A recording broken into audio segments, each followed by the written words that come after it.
Hello students, today I am here to discuss about unit 10, that is meeting needs of patient, and in this unit there are various topics. This unit is very lengthy, and in this unit the first topic is basic needs. In basic needs, the activities of daily living, they are the basic things.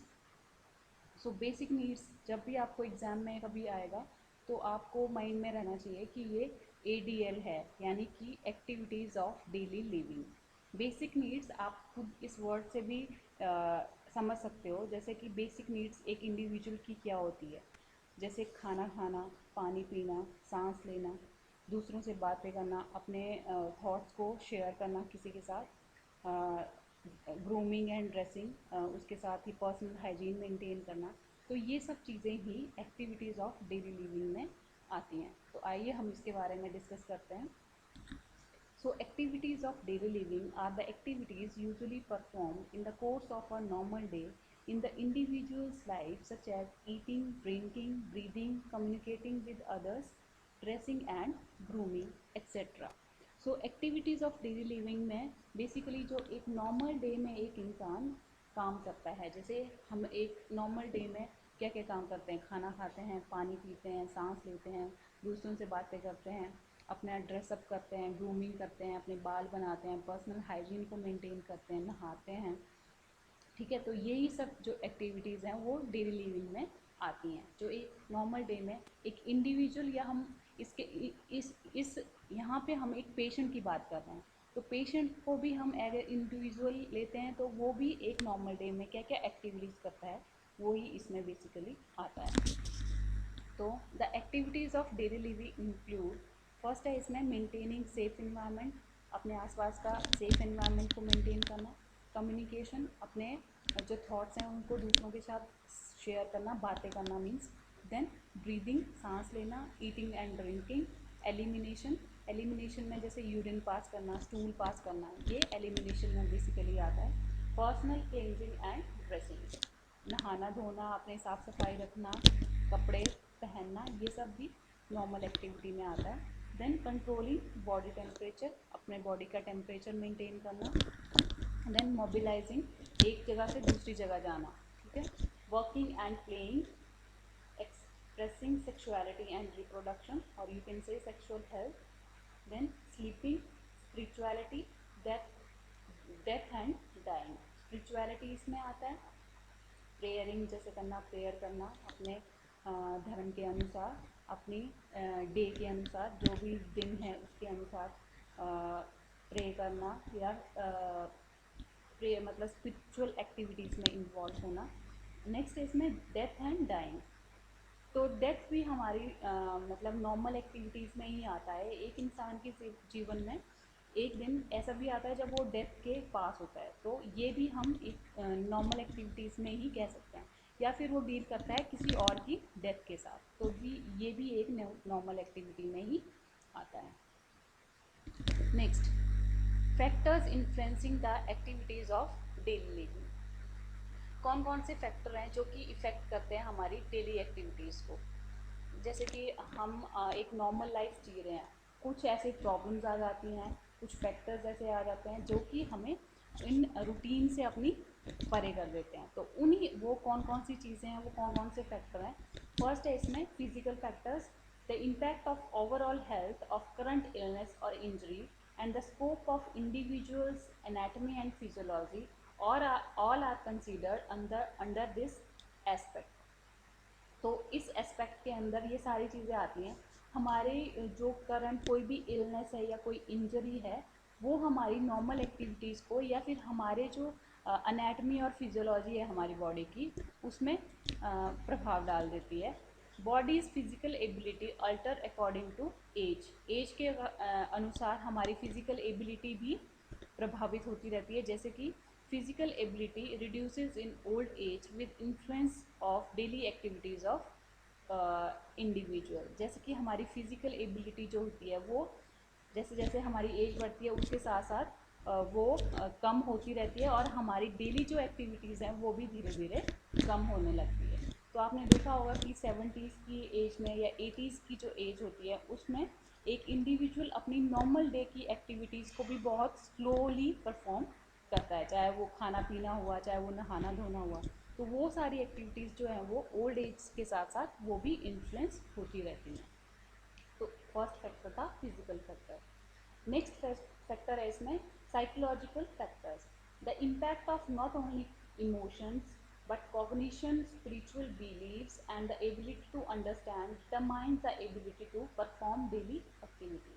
तो various psychological factors वो भी effect करते हैं हमारी daily activities को, जैसे हमारे emotions, हमारी थिंकिंग प्रोसेस, हमारे स्पिरिचुअल बिलीव्स, ये सारी चीज़ें जो हैं वो डेली एक्टिविटीज़ को ऑल्टर करती हैं। जैसे कि हमें कभी स्ट्रेस हो जाता है, हमें सडनली कोई किसी की डेथ हो जाती है, या सडनली हमारे साथ कुछ ऐसा हो गया जिससे कि हम अपनी डेली एक्टिविटीज़ जो हैं वो कंप्लीटली परफॉर्म नहीं कर पा रहे हैं। तो इस तरह से भी साइकोलॉजिकल फैक्टर जो है वो हमारी डेली एक्टिविटीज़ को इफ़ेक्ट करते हैं। नेक्स्ट है इसमें socio cultural factors. Socio cultural factors को मैं आपको ऐसे समझा सकती हूँ, जैसे कि हमारी सोसाइटी में, हमारे कल्चर में कुछ ऐसे चीज़ें होती है जो कि हमारी एक्टिविटीज़ को ऑल्टर करती हैं। जैसे कुछ कल्चर्स में क्या होता है, मतलब कोई डे स्पेशल होता है जिस दिन हमने प्रेयर करनी है, कोई स्पेशल डे होता है जिसमें हमने घर की साफ़ सफाई करनी है। तो इस तरह से जो है वो हमारी एक्टिविटीज़ जो है वो ऑल्टर होती रहती हैं। सोशल फैक्टर्स भी होते हैं बहुत सारे जो कि हमारी एक्टिविटीज़ को इफ़ेक्ट करते हैं। नेक्स्ट है इसमें environmental factors. There is not only the effect of environment on the activities of daily living, but there is also the effect of individuals activity of daily living on the environment। तो हमारा environment ही हमारी daily activities को नहीं control करता, बल्कि हमारी daily activities भी है जो है वो भी इन्वायरमेंट को इफ़ेक्ट करती हैं। One example of environment impacting daily activities of daily living is to consider if damp is present in one's home, how that might impact independence in breathing। तो इसमें एग्जांपल है जैसे कि हमारे इन्वायरमेंट में मॉइस्चर, डैम्प means moisture बहुत ज़्यादा है, तो वो हमारे ब्रीदिंग को इफ़ेक्ट करता है, हमें सांस लेने में तकलीफ़ महसूस होने लगती है अगर इन्वायरमेंट में मॉइस्चर ज़्यादा होता है, जैसे ह्यूमिडिटी ज़्यादा होती है, ह्यूमस ज़्यादा होती है, तो हम सांस लेने में तकलीफ़ महसूस करते हैं। तो इसी तरह से और भी कई इन्वायरमेंटल फैक्टर्स हैं जो कि हमारी मतलब एक्टिविटीज़ को इफ़ेक्ट करते हैं। जैसे कि बहुत ज़्यादा गर्मी है या बहुत ज़्यादा सर्दी है, तो उस तरह से ही हम अपनी एक्टिविटीज़ को बैलेंस करते हैं। ठीक है। नेक्स्ट है इसमें politico socio economic factors. Politico economic factors, जैसे कि नाम से पता चल रहा है, पॉलिटिकल या इकोनॉमिकल फैक्टर्स जो होते हैं वो कैसे इफेक्ट करते हैं। This is the impact of government politics and the economic on activities of daily living. Issues such as funding, government policies and programs, state of war or violent conflict, availability and access to benefits, political reforms and government targets, interest rate and availability of fundings, all are considered under this factor। तो government policies, programmes, अगर हमारे देश में कोई war की situations हो गई हैं, या फिर पॉलिटिकल जो पार्टीज़ के रिफॉर्म्स होते हैं, गवर्नमेंट के टारगेट होते हैं, इंटरेस्ट रेट होता है हमारे बैंक्स में मनी का, वो सब चीज़ें जो है हमारी डेली एक्टिविटीज़ को इफ़ेक्ट करती हैं। One example is how becoming eligible for housing benefits might impact a person's independence, especially if the current housing is poor or inadequate। Means जो गवर्नमेंट हमें हाउसिंग बेनिफिट्स प्रोवाइड करवा रही हैं वो हमारी एक्टिविटीज़ ऑफ डेली लिविंग को effect करते हैं, जैसे कि वो पर्सन की इंडिपेंडेंस को इफ़ेक्ट करते हैं। जैसे कि अगर किसी का घर बहुत ज़्यादा पुअर कंडीशन में है, तो उसको जो भी हाउसिंग फैसिलिटीज़ होगी उसको जल्दी से जल्दी मतलब घर लेना है, क्योंकि उसका घर सही नहीं है। तो ये भी हमारी मतलब कि एक्टिविटीज़ को एक तरह से ह्यूमन की या फिर उसकी स्ट्रेस लेवल को बढ़ाती हैं।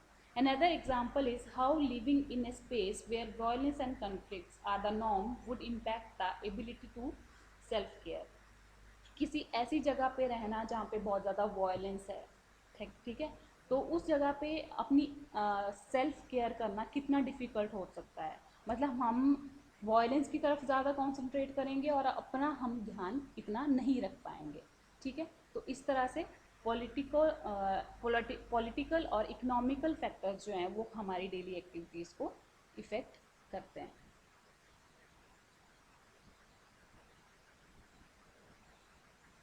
नेक्स्ट है इसमें, तो जैसे कि हमने पढ़ लिया फैक्टर्स जो कि इन्फ्लुएंस करते हैं हमारी एक्टिविटीज़ ऑफ डेली लिविंग को, वो थे physical factors, psychological factors, socio cultural factors, environmental factors and politico economic factors. Next है इसमें implications of human needs in nursing practice. अब बात आती है कि ह्यूमन नीड्स के बारे में नर्स को नॉलेज क्यों होनी चाहिए। ह्यूमन नीड्स के बारे में या बेसिक नीड्स के बारे में हम नर्सिस क्यों पढ़ते हैं, क्यों हमें हमें हमारे लिए ज़रूरी है कि हम ह्यूमन नीड्स के बारे में हमें पता हो। तो इसमें फर्स्ट पॉइंट है the knowledge of human needs help the nurse to understand themselves. First point है इसमें अंडरस्टैंड देमसेल्व्स। नर्सेस को खुद को समझने के लिए ह्यूमन नीड्स के बारे में पढ़ना ज़रूरी है, so that they can meet their personal needs outside the health care setting. So for the next point is setting patient care priorities. What is most important for a patient during a particular situation is considered top priority. For example, working and playing will assume a least priority during a period of critical illness. So setting patient care priority means patient को सबसे पहली need क्या है वो देखना है। ठीक है, जैसे कि ब्रीदिंग एक किसी भी इंसान की या एक पेशेंट की बेसिक नीड है और ये सबसे पहले हमने मेंटेन करना है। तो नर्स को ये नॉलेज होनी चाहिए कि पहले उस पेशेंट की क्या प्रायोरिटी है, ब्रीदिंग उसकी पहली प्रायोरिटी है या वर्किंग और playing.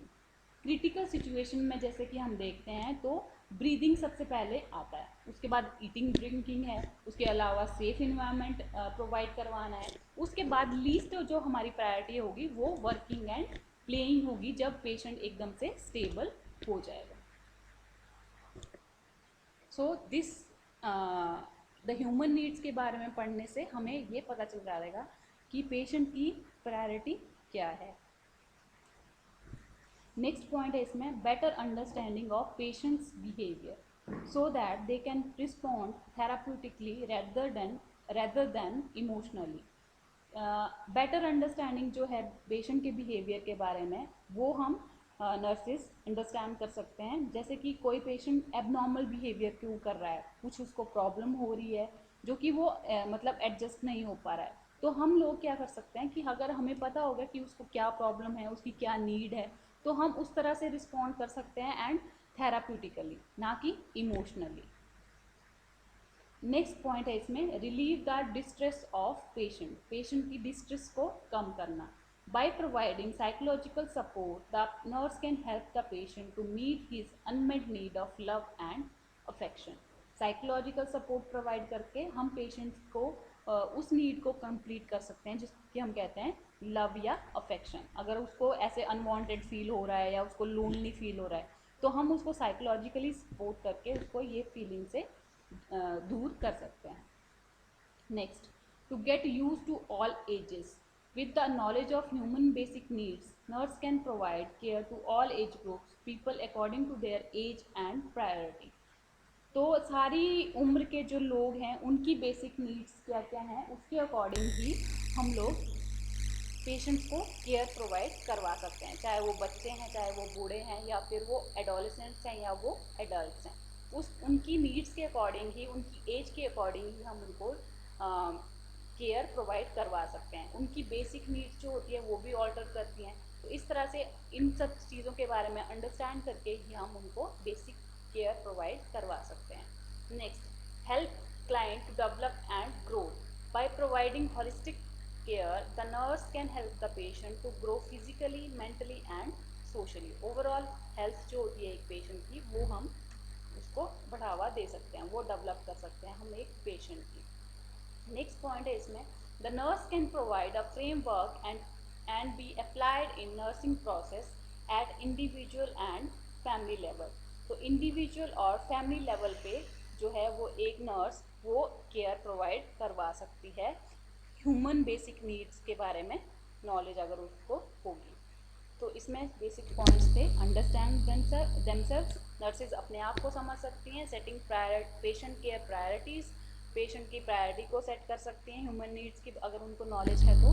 Then better understanding of patients behaviour, relieving the distress of patient to get use to all ages की एज ग्रुप के पीपल को वो केयर प्रोवाइड करवा सकती हैं। Then help client to develop and grow, that is therapeutically और holistically.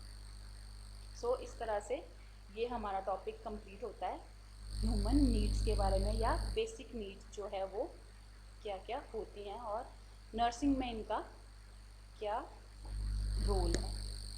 So basic needs के बारे में हमने पढ़ा, उसमें थी एक्टिविटीज़ ऑफ डेली लिविंग, इसमें क्या क्या इंक्लूड होती हैं एक्टिविटीज़।